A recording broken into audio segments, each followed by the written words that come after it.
Mes chers frères et sœurs, le thème de notre khutbah bi'idhnillahi tabaraka wa ta'ala est les mérites du jeûne. Les mérites du jeûne. Nous sommes à quelques heures de cet honorable invité qui est le mois de Ramadan. Et chaque musulman, chaque musulmane se doit d'accueillir cet invité comme il le faut. Il s'agit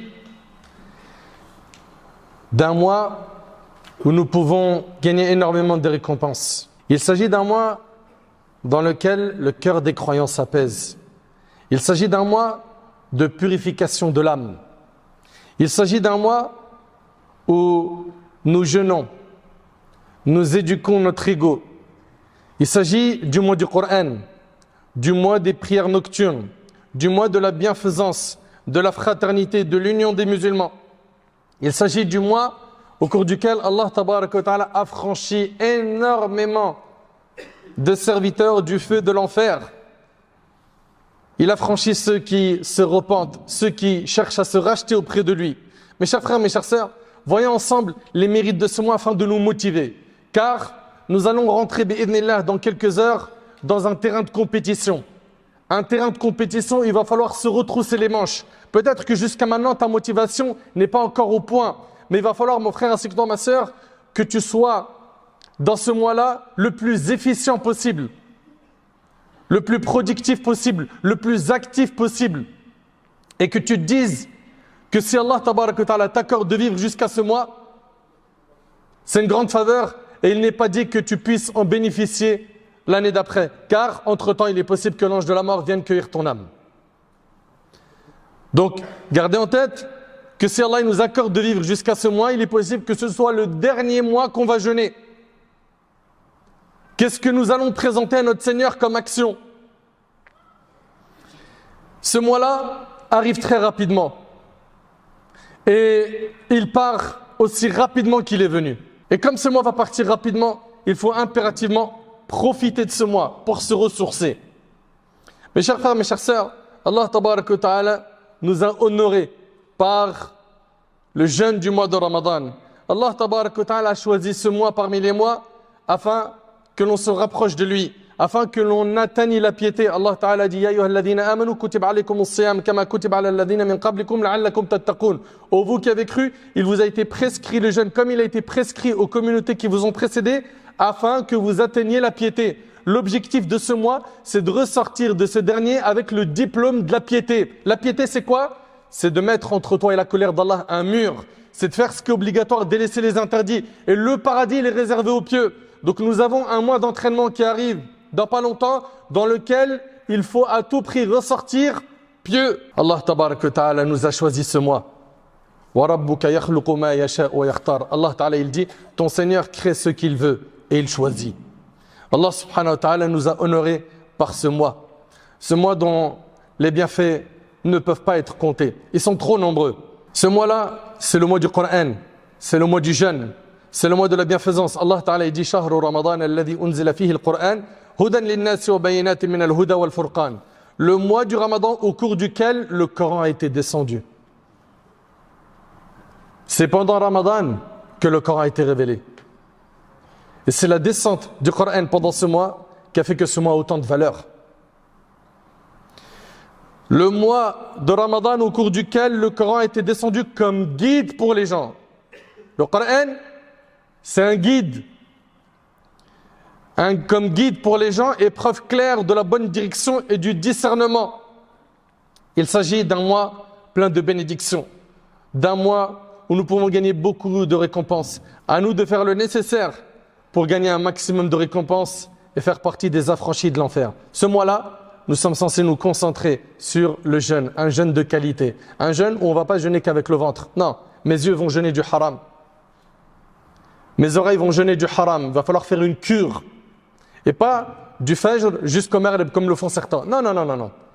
Même le soir. Le soir, tu es censé être en prière ou en lecture de Coran. Ou en faisant les deux adorations. Mais un soir où tu es dans la désobéissance et une journée où tu es dans l'obéissance, tu n'as pas compris l'objectif de ce mois.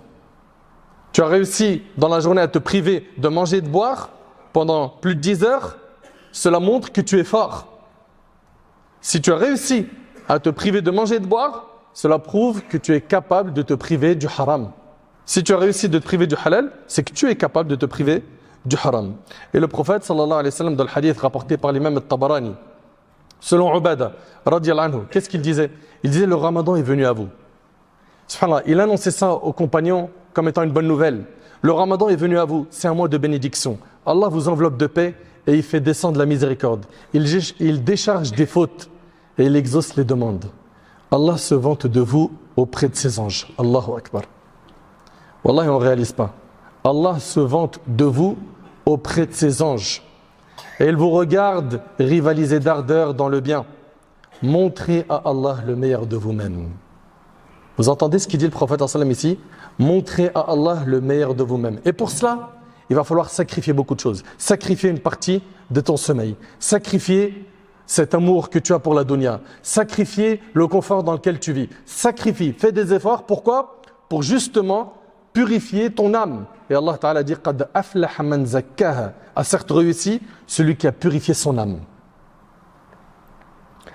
Montrez à Allah le meilleur de vous-même, car est bien malheureux celui qui est privé de la miséricorde d'Allah puissant et majestueux. Ça veut dire quoi? Montrer à Allah le meilleur de nous-mêmes, ça veut dire qu'on va devoir faire beaucoup d'efforts pendant ce mois. Arullah min anfusikum khayra, montrez à Allah le meilleur de vous-même. Et dans le hadith rapporté par l'imam Ahmad, At-Tirmidhi et An-Nasa'i, le prophète sallallahu alayhi wa sallam a dit le mois du Ramadan vous est venu. C'est un mois béni qu'Allah vous a imposé de jeûner. Durant ce mois, les portes des cieux sont ouvertes. Les portes de la géhenne sont fermées. Et les diables sont enchaînés. Les rebelles parmi les démons sont enchaînés. Dans ce mois, il y a une nuit qui est meilleure que 1000 mois. Il s'agit de quoi? De la nuit du destin. Qui vaut mieux qu'une vie entière. Allahu Akbar. Et l'imam Ibn Hibban et Al-Hakim Ibn Majah et Al-Bayhaqi rapportent, le hadith il est d'Abi Huraira, que le prophète sallam a dit toutes les nuits du Ramadan, un héros appelle. Ô toi qui veux du bien, accours. Toi qui veux faire le bien, toi qui veux réparer ta relation avec ton Seigneur Jalla wa Ala, accours, presse-toi, c'est maintenant. Écoutez bien, toutes les nuits du Ramadan, un héros appelle. Il y a un appel qui est lancé. Ô toi qui veux le bien, accours, viens vers ton Seigneur. Et ô toi qui veux faire du mal, cesse. Quand je pense qu'il y a des gens qui planifient du haram pendant ce mois, comment on va faire pour fumer notre drogue quotidienne? Comment on va faire pour continuer à faire tourner nos business haram? Comment je vais faire pour continuer la fornication et les relations illicites? Comment on va continuer le haram? Regardez le hadith, il dit quoi? Ô toi qui veux faire du mal, cesse. C'est maintenant que tu dois tirer le frein à main. Si tu ne le tires pas pendant Ramadan, quand est-ce que tu vas te réveiller? Quand? Et chaque soir, Allah a franchi de l'enfer un certain nombre de personnes. Mes frères, mes sœurs, wallahi, je vous aime pour Allah. Et ce mois-là, il est trop important. Il se peut que ce soit notre dernier. Mais vous réalisez ou pas? Avec un mois de Ramadan, on peut ressortir avec un repentir sincère. Et être une nouvelle personne. Tu peux gagner le paradis par ce jeûne, par les efforts que tu vas faire. Et il est possible que ce jeûne-là, pour toi, si tu assures pas, soit une source de regret et de remords le jour du jugement. Vous réalisez que c'est une ni'ma, c'est un bienfait de vivre jusqu'à ce mois? Qu'il y a énormément de récompenses à jeûner? Si on vous disait que dans quelques heures, tu vas pouvoir gagner des dizaines de milliers d'euros, est-ce que tu vas te préparer à aller gagner ces dizaines de milliers d'euros, oui ou non? Est-ce que tu vas être attentif à tout ce qu'il faut faire pour gagner ces sommes, oui ou non? Mais bien évidemment, s'il faut même tenir 48 heures sans dormir, 72 heures, je vais les tenir mes yeux avec mes doigts. L'essentiel, c'est que je passe pas à côté de quoi? De ces sommes astronomiques que je peux gagner. Mais là, on vous parle d'un paradis pour l'éternité où tu t'en lasseras jamais. À ce point-là, le paradis, il n'a pas de valeur dans votre cœur. À ce point-là, l'euro, épargner, acheter, être proprio, c'est ce qui occupe votre esprit. Vous pensez qu'à ça, qu'à exister sur le net, qu'à être des stars, avoir de la visibilité sur les réseaux, il n'y a rien d'autre qui occupe votre esprit. Vous avez oublié que vous êtes ici sur Terre pour un temps très court. La vie de la dunya, elle est temporaire. Comment sacrifier l'éternité pour une vie temporaire qui n'est même pas stable? Aujourd'hui tu ris, demain tu pleures. Aujourd'hui ça se passe super bien, demain ton moral il est KO, mort. Comment? Le prophète sallallahu alayhi wa sallam, à chaque fois qu'il faisait patienter ses compagnons, c'était avec le paradis. Patientez, oh la famille de Yasser, votre rendez-vous sera le paradis. La femme qui avait des crises d'épilepsie lui disait patiente, tu auras le paradis. Patientez, vous aurez le paradis. Maîtrisez votre ego face au haram, face aux obligations, car c'est dur de se réveiller pour subh quand il est à 5h et quelques du matin. C'est dur. Maîtrisez votre ego face au destin, face aux épreuves, face au malheur. Et le résultat, Jannah, c'est le paradis, et pour l'éternité. Un endroit que tu ne peux pas imaginer comment il est. Toi qui as vu des très belles images sur le net de gens qui ont passé des vacances exceptionnelles aux Maldives et ailleurs. Non, là il s'agit du paradis. Il est éternel, tu ne peux pas l'imaginer. Tu t'en lasseras jamais. Il n'y a aucune faille au paradis. Aucun problème de santé. Il n'y a plus de je vais chercher ma subsistance, je me lève le matin, 8h du mat, les bouchons, c'est terminé. Il n'y a plus de souffrance au paradis. Il n'y a pas de maladie. Il n'y a aucune faille, aucun défaut au paradis. Et vous êtes prêts à sacrifier ça pour ce bas monde? Quand je pense que certains sont prêts à sacrifier le paradis pour ce bas monde éphémère, qui ne vaut même pas auprès d'Allah l'aile d'un moustique. Oh toi qui veux du bien, accours, retrousse-toi les manches mon frère, retrousse-toi les manches ma sœur. Tu connais tes lacunes, tu connais tes défauts. Et par la grâce d'Allah, tabarak wa ta'ala, si tu fais des efforts dans ce monde, tu peux ressortir très fort dans ta foi. Et ô toi qui veux faire du mal, cesse. Cesse. Mes frères, Allah yahfadkoum, s'il vous plaît, mes sœurs, ne planifiez pas du haram. Le soir, on va faire des lives sur TikTok et on va parler de ceci, on va parler de cela, que du haram. S'il vous plaît, craignez Allah. Comprenez que je veux votre bien. Si je suis en train de durcir le ton avec vous, c'est parce que malheureusement, il y en a, c'est pas des cœurs, c'est de la roche qu'ils ont. T'as beau leur dire, profite. Et ils vont passer le soir en bas de l'immeuble. Ils roulent des joints. Ils écoutent du son. Profite. Ils font des lives TikTok, ils font des lives sur Insta. Ils sont en train de créer des contenus pour occuper les gens et les éloigner du Coran et de la prière. C'est terrible. Les rebelles parmi les démons, ils sont enchaînés. Normalement, vous devez vous calmer.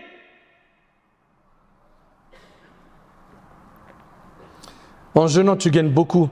Le prophète sallallahu alayhi wa sallam, dans le hadith rapporté par Bukhari et Muslim selon Abu Huraira, a dit: quiconque jeûne le mois du Ramadan poussé par sa foi et dans l'espoir de la récompense divine, Allah l'absout de tous ses péchés. En fait, on oublie qu'en jeûnant, en s'abstenant de manger, de boire, de nos passions dans la journée, c'est-à-dire des rapports avec les épouses, du matin au Maghrib, en faisant ça, Allah te pardonne des péchés. On oublie qu'on gagne des récompenses par cela. Le prophète sallallahu alayhi wa sallam, il dit: Allah l'absout de tous ses péchés parce qu'il a jeûné le mois de Ramadan. On oublie que les invocations, elles ne sont pas exaucées qu'au moment de la rupture du jeûne, même pendant que tu es jeûneur.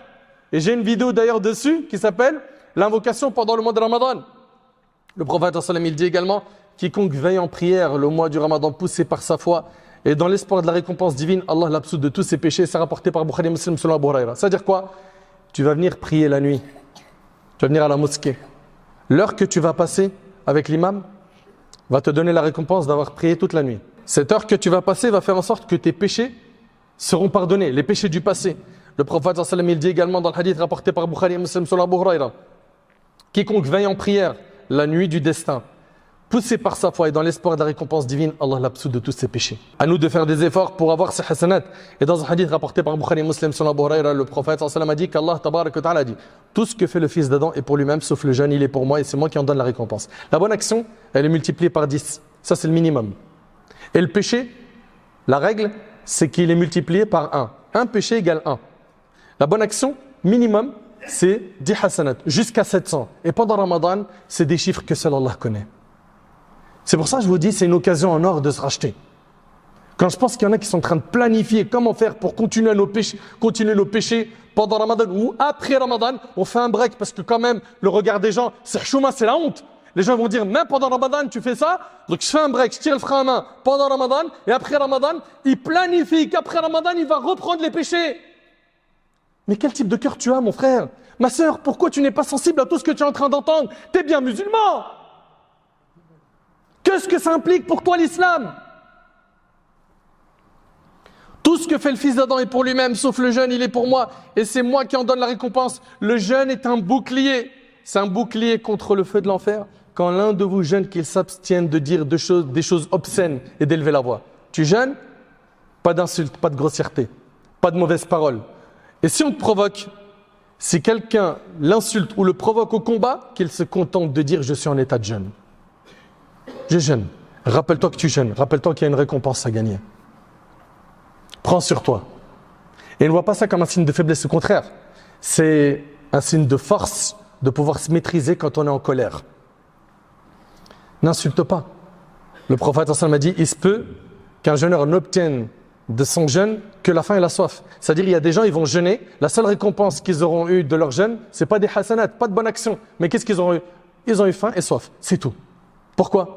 Parce qu'ils ont jeûné qu'avec le ventre. Mais les yeux regardaient le haram, regardaient scotché comme ça sur les applications, il est en train de regarder du haram. Ses oreilles écoutaient du haram, sa bouche prononçait du haram. C'est pas normal. Par celui qui détient l'âme de Muhammad dans sa main. Par celui qui tient l'âme de Muhammad dans sa main, la mauvaise haleine du jeûneur a certainement pour Allah une meilleure odeur que le musc.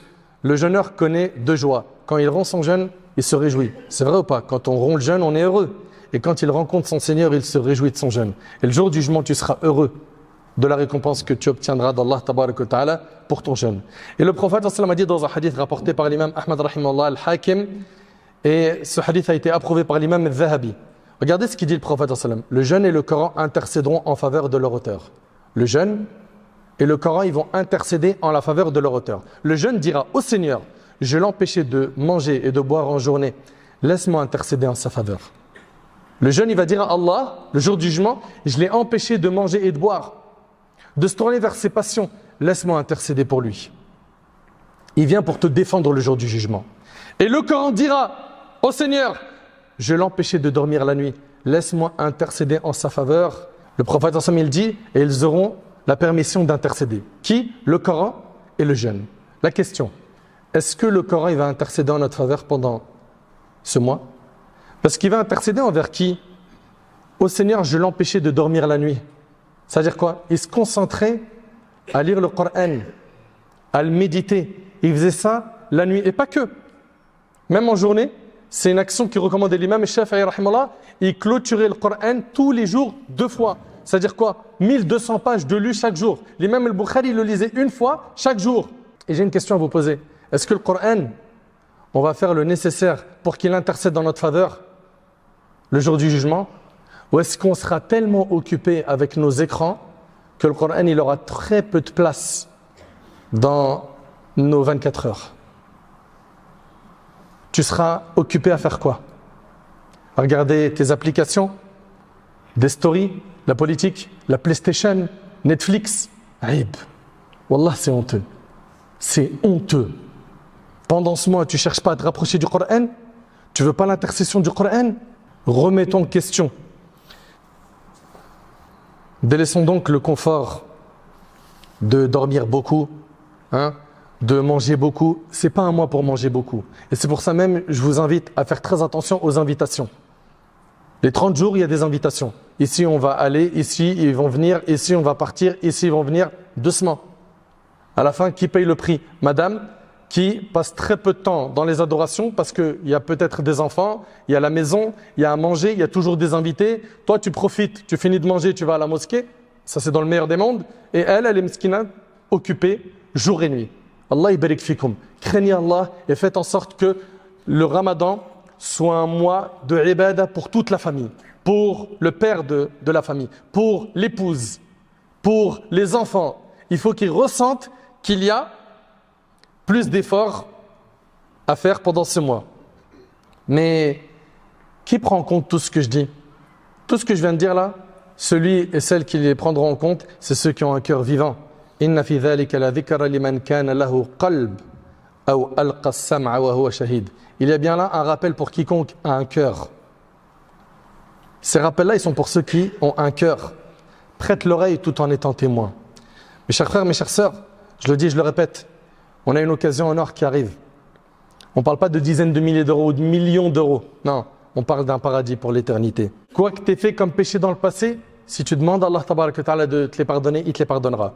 Allah tabarak wa ta'ala dans le hadith rapporté par Tirmidhi, selon Anas, il dit, Allah ta'ala il dit, ô fils d'Adam, tant que tu m'invoques et tu espères en moi, je t'absoudrai malgré ce qui s'est produit de toi et je ne m'en soucierai pas. Allah Azza wa Jal il dit, ô fils d'Adam, tant que tu m'invoques et que tu as espoir en moi, je te pardonnerai les péchés que tu as faits sans me soucier du nombre de tes péchés. Invoque-le et garde espoir. Ô fils d'Adam, si tes péchés ont atteint les nuages du ciel, Allah Ta'ala il dit, ô fils d'Adam, si tes péchés ont atteint les nuages du ciel et que tu me demandes pardon de t'absoudre, je t'absoudrai et je ne m'en soucierai pas. C'est-à-dire qu'il ne va pas se soucier du nombre de tes péchés. Wallahi, subhanallah, la miséricorde d'Allah elle est immense. Ô fils d'Adam, si tu viens à moi avec la contenance de la terre comme péché et que tu me rencontres sans m'associer personne, je t'apporterai sa contenance comme absolution. Et sois certain qu'Allah tabaraka wa ta'ala accepte le repentir de celui qui se repent sincèrement. Allah ta'ala a dit قُلْ يَا عِبَادِيَ الَّذِينَ أَسْرَفُوا عَلَى أَنفُسِهِمْ لَا تَقْنَطُوا مِنْ رَحْمَةِ اللَّهِ إِنَّ اللَّهَ يَغْفِرُ الذُّنُوبَ جَمِيعًا إِنَّهُ هُوَ الْغَفُورُ الرَّحِيمُ. Dis ô mes serviteurs qui avez commis des excès à votre propre détriment, ne désespérez pas de la miséricorde d'Allah, car Allah pardonne tous les péchés. Oui, c'est lui le pardonneur, le très miséricordieux. Vous avez entendu? Allah il pardonne tous les péchés. À nous de tendre la main aux pécheurs, ceux qui sont loin d'Allah, pour les rapprocher justement du dîn pendant ce mois. Et ne soyez pas de ceux qui vont aider le diable à détruire leurs frères et leurs sœurs. Comment les aider? On voit un frère, il fait des efforts pour jeûner, mais il ne prie pas. Qu'est-ce qu'on entend de la part de certains? Certains vont lui dire, arrête de jeûner. T'es sérieux ou quoi? T'es hypocrite? Tu jeûnes mais tu ne pries pas. Ça ne sert à rien, jeûne pas. Pourquoi ton logiciel, il est programmé par le diable? Pourquoi ne pas lui dire, tu jeûnes, c'est très bien, fais la salat maintenant. Pourquoi tu ne l'aides pas faire salat? Tends-lui la main, fais-lui aimer la salat. Explique-lui que la prière, c'est l'action qu'Allah aime le plus. Et toi qui aimes Allah, tu es censé faire ce qu'Allah aime le plus. Et que la prière, c'est ce que le prophète aimait le plus. Et comme c'est notre modèle, on se doit de le suivre. Fais-lui aimer la prière. Fais en sorte qu'il monte dans le wagon des prières. Au lieu de lui dire, arrête de jeûner, t'es un hypocrite. Arrête de faire le muse. Ça va, tu vas pas nous la faire, celle-là on la connaît très bien. Zama il jeûne et puis le soir il fait des péchés. Dis-lui arrête de faire les péchés, continue le jeûne. Certains ont des logiciels programmés par Satan. Ça serait bien que vous configurez votre cerveau, votre manière de penser, selon le Coran et la Sunna du prophète alayhi salatu wassalam. Vous qui prétendez être musulmans. Et puis, si jamais mon frère, il jeûne, et il ne fait pas salat, on fait preuve de patience, de douceur. Et on essaye de l'aider à changer de fréquentation, car ça, c'est un point hyper important pour la réforme de la personne. De l'aider et de faire dua pour lui. Également, le prophète sallam a dit, dans le hadith rapporté par l'imam Muslim, selon Abu Musa al-Ash'ari, Allah le Très-Haut étend sa main la nuit pour agréer le repentir du pécheur du jour et étend sa main le jour pour agréer le repentir du pécheur de la nuit, et cela jusqu'à ce que le soleil se lève de l'Occident. Ô toi qui as été insouciant, toi qui as été loin d'Allah pendant longtemps, reviens vers Allah. Rappelle-toi que ce bas monde est éphémère et que tôt ou tard tu vas rencontrer Allah. Et rappelle-toi que un jour tu seras dans ta tombe. Et le prophète m'a dit, la tombe c'est la première station du jour du jugement. Ne perdez pas l'occasion de Ramadan. Ne vous occupez pas à faire autre chose que ce qui vous rapprochera d'Allah tabaraka wa ta'ala et vous fera gagner le paradis éternel. Investissez-vous pour ce jour où Allah ta'ala il dit le jour où ni les biens ni la famille ne seront d'aucune utilité sauf celui qui se présente à Allah avec un cœur saint. Avec un cœur saint. Et on a dit au début de la khutbah qu'Allah ta'ala a dit la'allakum tattaqun, on jeûne pour être pieux.